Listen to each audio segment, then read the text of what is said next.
Fed said that as soon as Tupac left the fight, he went out to the parking garage. Now keep in mind, this is where things get real shocking and real interesting at. They said that Tupac, he looked around the parking lot. He kept telling the security that was in the car behind him, keep in mind, they wasn't alone. Everybody thought that Tupac and Suge Knight was in the car alone. They wasn't. They had a couple more cars following them. Y'all saw them people in that video where they was showing Tupac walking through the parking garage. Tupac, he was already geeked up. He already knew for a fact that by them saying what they said and then dude end up swinging, you feel me? Orlando Anderson, y'all already know, dude, that's the one who supposedly waited outside until Tupac came out there, and they rode around for like 15 minutes looking for Tupac.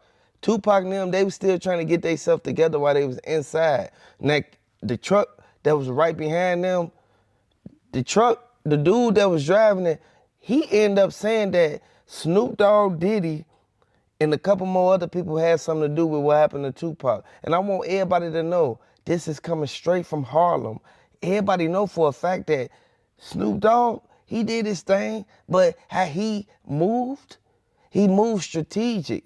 Snoop Dogg ain't want no parts of Death Row after he saw how Tupac was right there when Suge Knight was doing all that stuff and saying what he said to Snoop Dogg. Now keep in mind, the feds got all this documented and everything was recorded when they did it. They bogus for what happened to Tupac. They should have never did that to Tupac. Tupac ain't deserve to go out like that. They said that Tupac, he left the fight. He saw the car pull up, but he didn't know who was in the car because as soon as they let the windows down, that's when everybody saw the dude instantly start shooting out the window. I want y'all to know they murdered Tupac for no reason. When everybody know for a fact that Von Zip was the one who ran off with the money. So everybody who actually was the foot soldiers, KeefeD, Orlando Brown, and the rest of them who was in that white car, y'all already know that Cadillac that they keep on posting and saying that this is the getaway vehicle that they used 28 years ago when they did that to Tupac. Like at the end of the day, now keep in mind, this is when everything first ignited and everything first started going on. Keep in mind, they was cool once upon a time. He said he don't want to be cool with Biggie no more.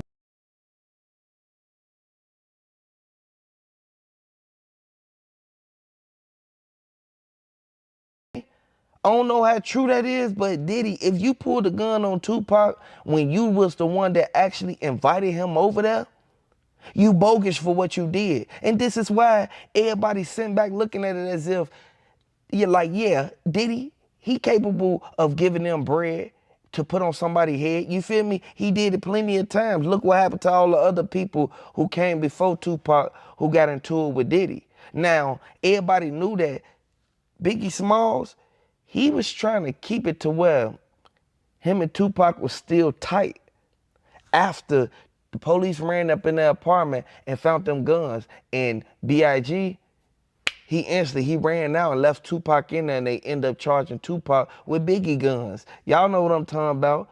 If you from the streets, you already know. Hey, look, everybody kept saying that Snoop Dogg, he was bogus for doing that, but everybody already know for a fact you cannot go out there and hang with the person that the other one was into it with. Like, come on now, man. We know for a fact how Diddy and them was getting down, but Diddy, he knew exactly what he was doing. He made them get into it with each other when they could have, like real life, been making hits right now. They could have been making hits right now to this day. And for them to even say that Tupac, he wanted to be on death row and he wanted to be the one making all the good songs and making the money, but everybody else wanted to see him like fall down, get in a whole nother like different situation, like as far as him beefing with Diddy and all that. But then look what it ended up coming to, man. They end up hitting up Tupac after he already got set up in that hallway. They knew that once Biggie started dissing Tupac, something was gonna happen to him. And everybody kept saying Gene Deal was right there the whole time. He knew exactly what was going on. He heard every word that they kept saying when they instantly went out there and said that Diddy, he feel that he finna, you know what I'm saying? He finna get rid of both of them. Once they said that, that's when the feds, They started investigating Tupac murder. Then they instantly went out there and investigated what happened with B.I.G. They put 2 and 2 together and they said KeefeD, he had something to do with it. He was in both places at the same time. He was in the same vicinity as the same people who just got hit up. I want y'all to know, man, that's sad what they did to Tupac, man. It's sad what they did to Biggie, but we all can really sit back and look at the key facts in this, man, and really understand that they wanted to do what they, you feel me, do what they did, but they ended up putting out the footage showing Tupac at the Mike Tyson fight. If they would have never instantly showed that, we would have never knew that Orlando Brown and the rest of them was standing out there, you feel me, trying to start something with Tupac. Tupac ain't in the wrong. They in the wrong for what they did. They put themselves out there like that. You cannot go out there and think that you're going to get away with every single thing that you do. Suge Knight should have pulled off. He should have never even been around nowhere at all. Like y'all already know. He should have never been around to the point where he, you feel me, wasn't able to protect Tupac like he was supposed to. You got to protect the bag. If he would have been in the vicinity and been able to give his speech on how he feel about the situation and the beef between the East Coast and the West Coast, then things would have went a whole totally different way. But Snoop Dogg, they got him now. It's over with. I want y'all to know. They said that they got the evidence linking them back to what happened at that fight. I want y'all to know this sad, man, because it was a whole fight that they had inside of that building. The dude ran up. Tupac, he instantly hit the dude. So everybody started stumping him out. Once they started stumping him out, that's when everybody said that, oh man, Tupac, you feel me? He on one. He on a rampage. He started walking through the hotel right there by the casino tables. He started walking through the lanes. Everybody started following him. They started crowding the whole section. They said they got rowdy up in there before they even left out. As soon as they went out, they got they thoughts together. They said, okay, we gonna go to Suge Knight Club and do what we gotta do. But we gonna make sure y'all follow us. Why didn't they stop what was going on? If Tupac would have instantly had his own car or been in a disguised car instead of in a car with his windows down, it was see-through. You could see right through the windows. Like at the end of the day, they should have tinted windows or something, presidential tint, so that Tupac can instantly be behind 5%, so that he wouldn't even get spotted. Once they said, that go Tupac right there, that's when KeefeD and them instantly, they pulled up. Ain't no telling if KeefeD and them already followed them from the parking lot. Because keep in mind, KeefeD wasn't inside the place. KeefeD, he already knew that they was fighting because he was inside that Cadillac. This is coming straight from the feds, y'all. And this is sad, man, because KeefeD, he tried to act like he ain't had nothing to do with it, but he was waiting in the car the whole time.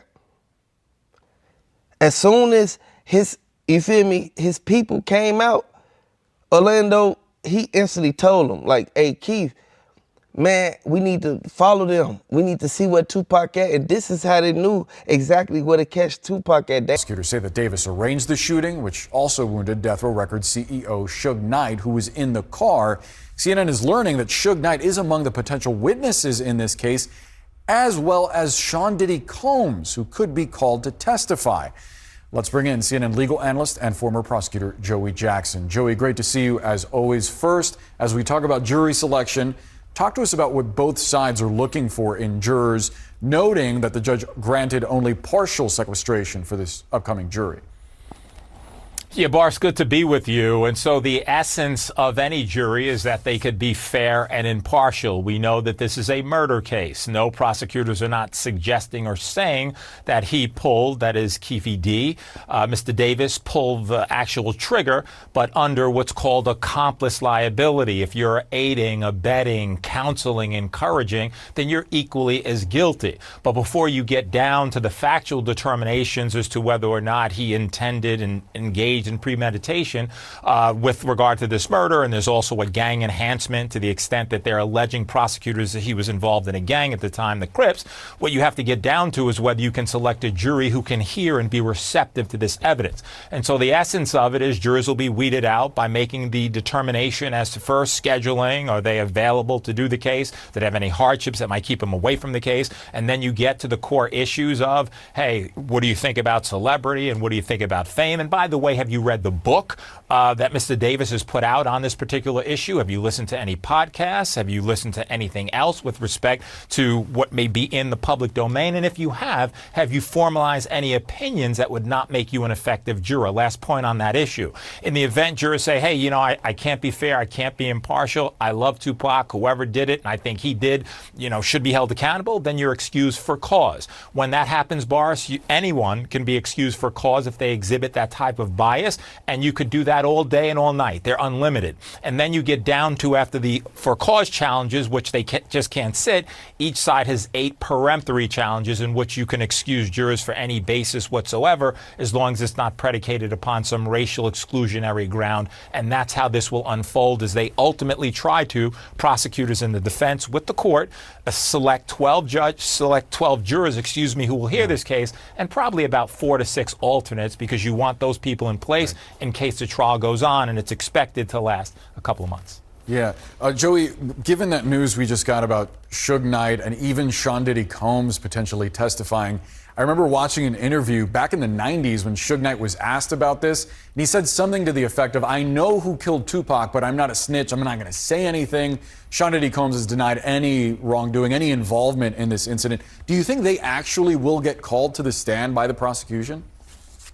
So in the event, Boris, that they get called to the stand, they certainly do not have to be cooperative. I wouldn't expect and anticipate that they would be cooperative. Suge Knight, being the person who was injured, as you noted at the outset, apparently a bullet grazing his head, he said very colorfully that he doesn't have much to say. I won't repeat what he actually did say in that regard, so I wouldn't suspect that he would say much. I don't think you're going to get anything else from Mr. Combs. And I think, to be clear, the all-star witness here, if you can believe it, the pivotal witness is Mr. Davis himself. And they didn't want to do it right there in the parking lot of the casino because they would have really been on camera. Y'all already know. They knew it wasn't no cameras back then, but now it's camera nowadays. You can't do that type of stuff because you're going to get caught. But they said that as soon as Tupac and them left out, that's when KeefeD and them, they was in the car, they was driving. KeefeD the one that told the dude, make a left, turn right there. As soon as you see them go right there, I want you to grab, you feel me? I want you to grab it, and I want you to aim it out the window and start shooting. KeefeD, he provoked the dude that was in the car to start shooting with him so he won't be the only one shooting. It's a sad situation that it had to happen, but KeefeD knew exactly what he was doing, but he was mad that he didn't get that money, and he felt like he been played. You see what happened to Biggie? Come on now, man.